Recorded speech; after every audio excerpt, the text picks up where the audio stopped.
Mes chers compatriotes, nous sommes au seuil d'une année nouvelle. Dans quelques heures, notre pays tournera une nouvelle page de son histoire. L'année 2025 s'annonce pour notre peuple comme une année pleine d'interrogations, mais aussi d'espérance. Le destin de notre pays sera encore une fois mis à l'épreuve.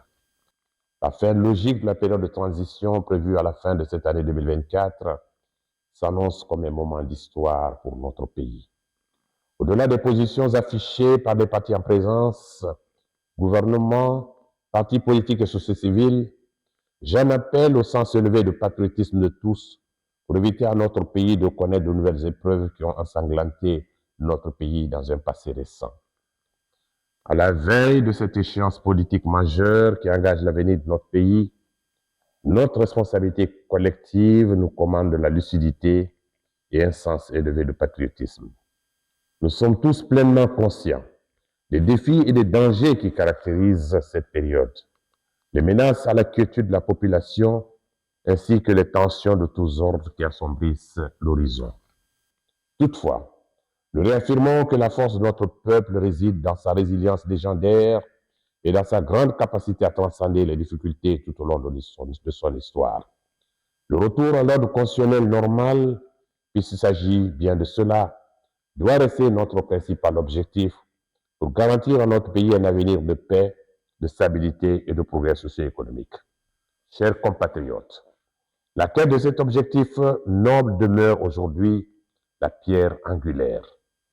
Nous devons garder à l'esprit les raisons qui ont entraîné les événements du 5 septembre 2021, mais également les engagements solennels pris ainsi que les promesses qui ont soulevé tant d'espoir au sein de nos populations.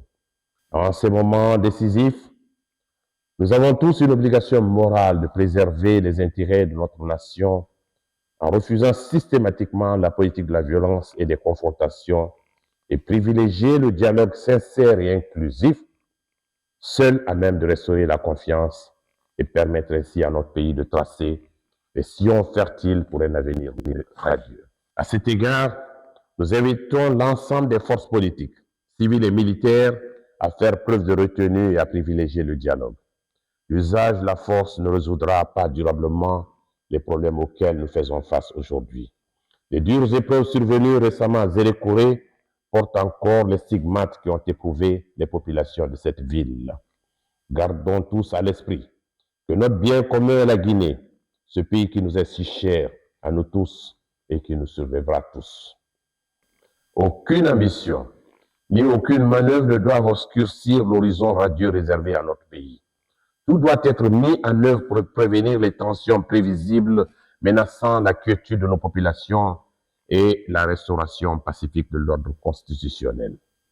Nous en appelons à la sagesse des chefs des confessions religieuses, des chefs traditionnels, ainsi qu'aux femmes et hommes de bonne volonté, de s'engager en vue de trouver, grâce à leurs bons offices, des bases consensuelles pour une solution juste et durable.